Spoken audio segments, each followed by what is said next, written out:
Hello, my name is Amos Tarfa, and first of all, I hope you're doing well. I just want to record a short video about something that's been dear to my heart this week. So, happy 4th of July to those in America. Again, I hope you guys are doing well. With the internet, sometimes you're not able to get the full picture of how people are doing. But please, if there's any way we could be praying or encouraging you, let us know. Happy Independence Day again to those in America. I want to thank my wife for the work that she does in encouraging me also as I record these videos. So I wanted to just make sure I emphasize that it's a team effort. So today's topic is final boarding announcement. I just want to talk briefly about this issue that has been weighing on my heart. Have you ever been at an airport and you hear them say, this is the final boarding announcement for flight 234, whatever, to a specific place? And generally, when you hear that, this is a final boarding announcement, what it means is that you need to hurry up and get to the gate, especially if you're going to be on that flight. So when they say this is a final boarding announcement, the call is to remind us that we need to get to work with urgency. So the point of the analogy I'm giving today is to encourage all of us, to encourage people to live lives with urgency. No matter, nobody knows, we know this for sure, nobody knows when everything will be wrapped up on this planet, on when Jesus will return. So, but we have to live with urgency in our hearts. So I want to share a poem with you that I wrote a few years ago called Urgency. There is work to be done. Time is short. People are hurting. The truth is revealed in the word which we sometimes neglect. Yet we turn to the things of the world which will not satisfy. Are we living for the reason we were created? Or do we live as though everything came together by chance? We need to be transformed and then call others to be transformed.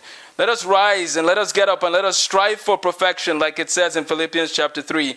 Enough with low standards and mediocrity. Let us resist and flee from apathy. There is work to be done. What will you do?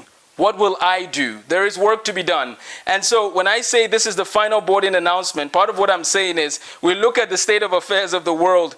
Wow, it has been an interesting year with COVID. It has been an interesting year with just different things going on, sad happenings. Of course, you follow the incidents in Minnesota here, where I live close to, with just some sad things that happened with George Floyd, and I know a lot of people are hurting from all that has occurred. So please, I want to just say that there's just a need for us to pray for grace and pray for strength and to encourage one another during these times where so many things seem tense around us.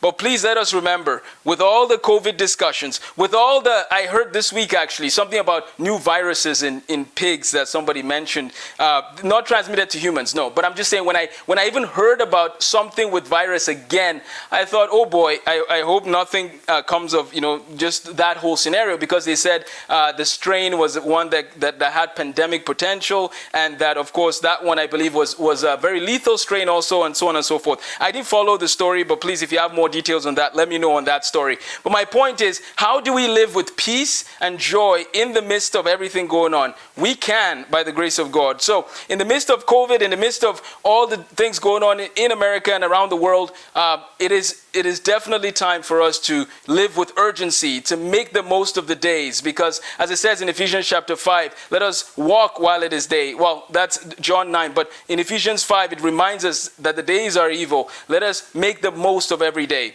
So as a friend of many of you, I just want to share again my thoughts and some things that I'm discerning in the times that we're living in.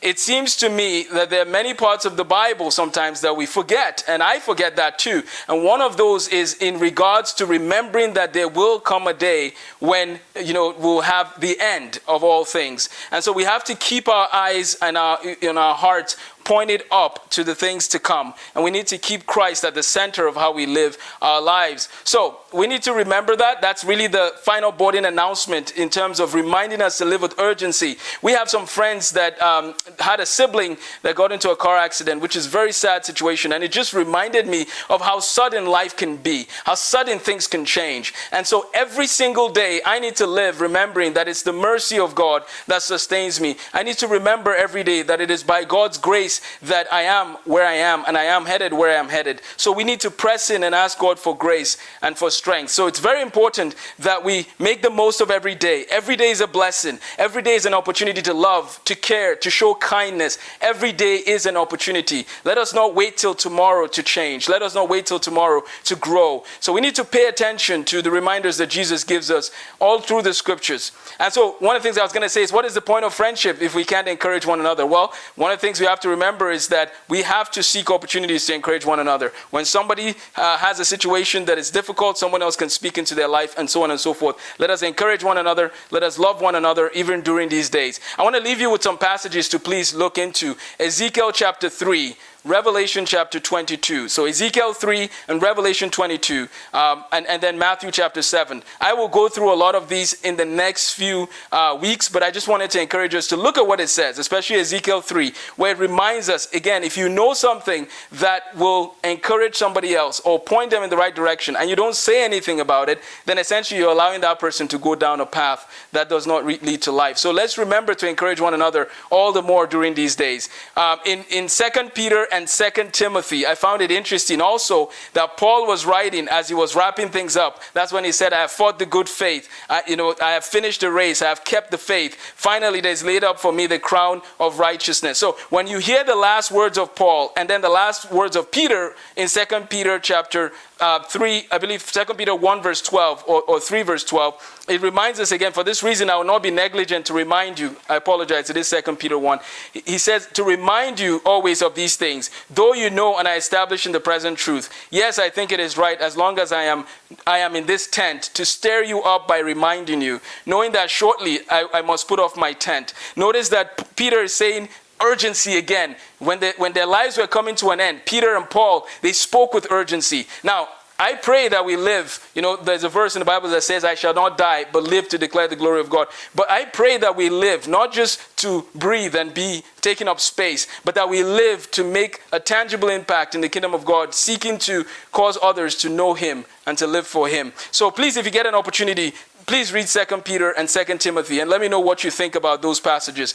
And finally, I want to say a few things as far as practical applications. We need to love. We need to do what it says in 1 Corinthians 13, of course, but we need to read his word like never before, because we need to understand what the scriptures have to say about the times that we live. We need to love our neighbors. We need to grow in genuine care in an era of extreme distractions. So, part of what I'll be doing over the next few weeks is trying to take all the books that I've written, the one called Why Do I Exist, which was from Christianity 201, the one on character development and pursuing excellence in character, and then one on academics. And I want to take them and make them into videos and audio files.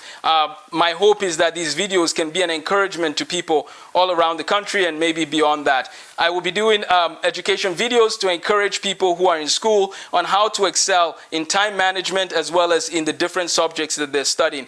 So please, if you have any questions, feel free to email me, any thoughts, comments, and then of course, also if you want to look at how you can support any of the work in education. Maybe you're a teacher or you just want to support the work we're doing in education. I've included my email below. You can feel free to reach out and we can talk. I want to see more and more people educated with solid tools to make an impact in this day and age. So thanks for your time again. I just wanted to make a short video encouraging us to think about, if this is the final boarding announcement, what will you do? Will you run or will you just keep dragging your feet when the flight attendants are calling? This is the final boarding announcement. I pray that we pursue that which God calls us to do, because these signs are reminding us of some of the times to come, and we need to be ready. And I pray that we're ready. So please feel free to dive in the word and let me know if you have any thoughts on the 2 Peter, 2 Timothy reference. God bless you and have a wonderful day.